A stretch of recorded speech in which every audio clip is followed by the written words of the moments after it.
Welcome back to another beautiful day. I just wanted to talk about another article that I have seen. I know this has basically been a Terminator week, but there are a few articles that I wanted to go through talking about Terminator Dark Fate. It is in cinemas now at the time of recording this. If you haven't seen the movie and you want to see the movie, go see the movie. If you don't want to see the movie, you can wait until it comes out on Blu-ray, then see the movie, because honestly, I think that's where it's at right now. Anyways, we're going to get into this Digital Spy article about why Terminator Dark Fate flopped at the box office. And there are a myriad of reasons you could probably point this out to, but we're going to go through what this article by Ian Sandwell believes that the issues were. Now, let's get into the article without further ado. Terminator Dark Fate didn't get off to the best of starts at the box office, but there was always the hope that it could improve with good word of mouth. The sequel has been the best received outing of the Terminator series since Terminator 2 Judgment Day, so while fans could have been put off seeing it on the opening weekend by the recent movies in the series, they might have been persuaded by decent reviews. Sadly, the movie seems condemned to its own dark fate, as it currently stands at 199.2 million worldwide, having opened pretty much everywhere.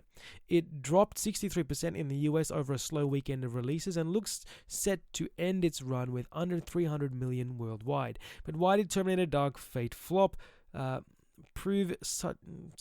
did Terminator Dark Fate prove such a flop despite being a genuinely good Terminator outing? Now, that is a subjective opinion. Just gonna stop you right there. It's subjective because you can believe that it's a genuinely good Terminator outing, but in actuality, maybe it's not. Now, I understand that the Rotten Tomatoes reviews, if you go and check that out, I haven't checked that out at the moment. The last time I checked it was at least, I think, 84%, pretty averaging out at 84%, which is decent, right? It is decent. The movie is worth a watch. I wouldn't say this was definitely a genuinely good outing, but by any measure of the words or the phrase. But again, subjective, and it's fine. It's your article, Ian. You do what you want. Let's continue. Arguably, the biggest factor is the franchise itself. Even the most diehard of Terminator fans has been burned too many times already. Terminator 3 Rise of the Machines had a mixed response, but that was positively glowing compared to the reception for Terminator Salvation and Terminator Genisys. Genisys was meant to be a fresh start after Salvation's disappointment, yet turned out to be even more of a mess. I'm just going to stop there and say that the reason that movie was a mess is because it had so many questions that were not answered. A great movie, which is the same, the reason that Terminator 1 and Terminator 2 work so well are because they're self-contained films. You can watch them. You could have questions about the next one, possibly what could happen is really the only question. But every answer that you need is in the film. And that is what makes a great film, by the way. You can set up a sequel to a movie and have questions that could be posed, but everything that is posed in the movie should be answered as you go along and get to the end of the movie. You don't feel like you need to see another thing because you've seen the whole movie. You want to see the next one, and that is the biggest difference there.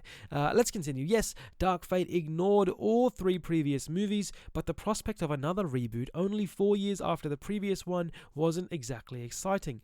They got it wrong before, after all, 3 times. Now, while I would say yes, I also say no. They didn't. They basically tried to follow the loop with 3 and 4. I get what they were trying to do. They were trying to follow the loop that has been created because it's what you would call, I think, a time paradox where everything's self-fulfilling, so it has to happen, which is what they try to do. But then having that go around really defeats this whole no fate, but what we make for ourselves purpose, because then there is a fate and everything happens that way, which is why it's really difficult, I think, to make these XX Terminator movies after number 2. Number 2 was good because you could still have had anything happen machine-wise, or you could have people have learned from that, and that's why Judgment Day works so well, is because it ends, everything's figured out, everything's closed. You've assumed that they've defeated Skynet. Obviously Skynet could still be made, but you figure it out, right? And it's great. That's what makes the movie amazing. The next few just tried to either rehash the same old story of Terminator sent back in time to kill John Connor, Protector sent back in time to kill John Connor. Oh, what's gonna happen? Is John gonna die? No, he can't. He's the main character. I get it. That's why this one changed it a little bit, and there is a spoiler there. I'm not going to tell you what happens if you haven't seen it. Let's continue with the article. If any movie needed some early buzz and momentum, it was Dark Fate. However, reviews were embargoed until its opening day in the UK, with social reactions allowed a couple of days earlier on October 21st. Audiences are too savvy nowadays to be fully swayed by early reactions. I disagree with this, just so we're aware, which more often than not are usually positive. That is a problem, and that's why they're not swayed. Audiences would be more swayed, just so we're aware, if the reactions and reviews and whatever were actually critical of a film, or were actually trying to say, hey, this film is good, but then we would probably be listening to the reviews and we'd figure out whether or not we could trust them. The problem you have here again is the Rotten Tomatoes are liars. The critic responses are always BS, and the audience is generally good. Okay, that's what you can trust. Continuing on, and the lack of reviews, especially when associated with a struggling franchise, only served to convince audiences that we had another Terminator dud on our hands. That it didn't turn out to be so, again, that is subjective, is rendered irrelevant by the fact that a large majority of the audience would have already made up their minds. Yet I agree with you there. Reactions and reviews promising the best Terminator sequel since T2 weren't persuasive enough, given the low bar set by the previous movies and the fact that the reviews were coming so late in the day.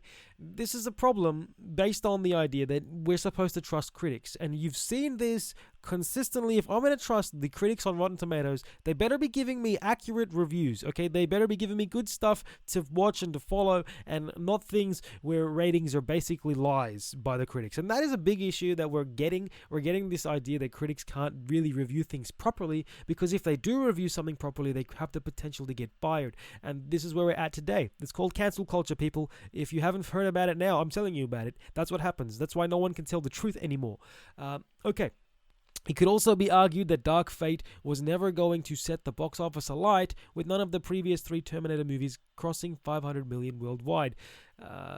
Yeah, fair call. Terminator Genisys came the closest with 440.6 million, but that was skewed by a 113 million gross in China.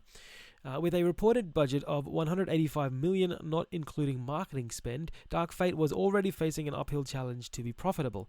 It needed to come across as a must-see event, and unfortunately, its big-budget sci-fi action just isn't as distinctive as it once was. In a year that's had a true event release in Avengers Endgame, Dark Fate wasn't offering must-see value, and that's even with the return of Linda Hamilton to the franchise for the first time since T2. No, Dark Fate wasn't offering must-see value because your marketing basically showed that it was only women, the future is female, and that's not inclusive if you're trying to be inclusive, and that's a big issue. And if you watch my previous video on this subject, you'll know that Tim Miller claims himself to be very left. So we know why this movie basically tanked for the audience's perspective. If you're going to tell men that we're going to get rid of all the men from a movie that men want to see, then men are probably not going to want to see it if they feel like you're just going to shove a feminist agenda in their faces, and that is what has happened with this movie. Okay, now I'm not saying that the movie is bad if it has elements of feminism in it. No, because the first 2 Terminators have elements of feminism in the movie themselves, and they're great movies. Terminator 2, I have to admit, is probably my favorite movie, my most favorite movie of all time. I could rewatch that movie over and over again, and there are elements of feminism. For instance, this line: "Fucking men like you built the hydrogen bomb. Men like you thought it up." That is an element of feminism. Let's be honest, she's basically pointing out to people that men like us did all these bad things, but no, women couldn't have done that. This is the problem with people trying to tout this as, oh, it wasn't offering must-see value. It could have been great if you just catered to your audience and marketed the movie the right way. And this is an issue, a big issue that I feel like we're finding consistently with these movies that flop, and then we're trying to blame it on, well, it wasn't the movie's fault. No, you're right, it wasn't the movie's fault. It was the marketing fault, and the idea of this agenda, this whole system of get woke, go broke. Yes, okay, I'm not saying that the movie was fully woke. It definitely had its eyes open, let's be honest, and that's a problem. You can't do that. You can do that in a small amount. Give it some context, give it a background issue. Do not make the whole movie, well, future is female and that's all we need to know, guys. No, that's pathetic. And let's continue with the article though, right? It gave Dark Fate a Star Wars The Force Awakens vibe, trying to restart a franchise with classic characters mixing with new characters. But The Force Awakens came after a decade-long gap, and Star Wars has always been more mainstream than Terminator.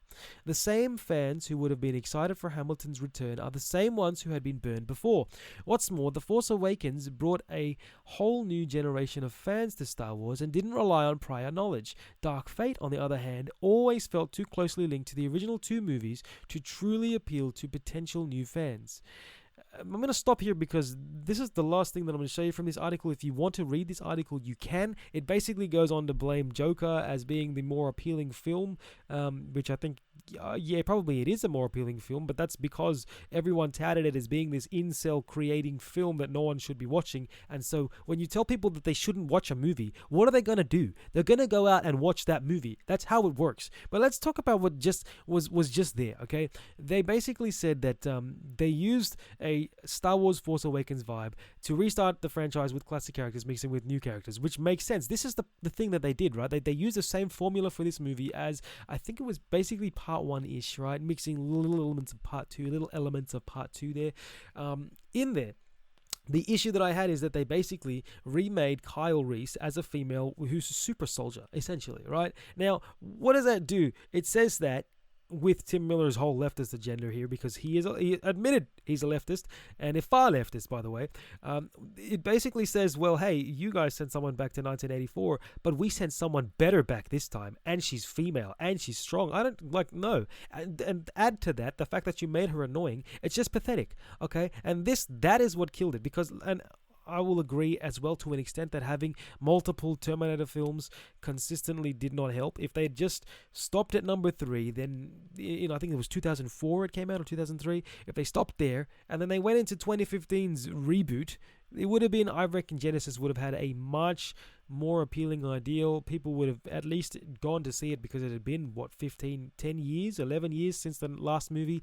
It didn't happen that way. We got another reboot. Now we've got this, which is eliminating 3 to 5 apparently, which, look, is an acceptable idea, but the way that they just went about this, it was not done well. I'm sorry. And yes, you tried to do what The Force Awakens did, and you failed miserably, because you did that without realizing that you need to cater to your audience. You just wanted to cater to one group, and that's not good enough.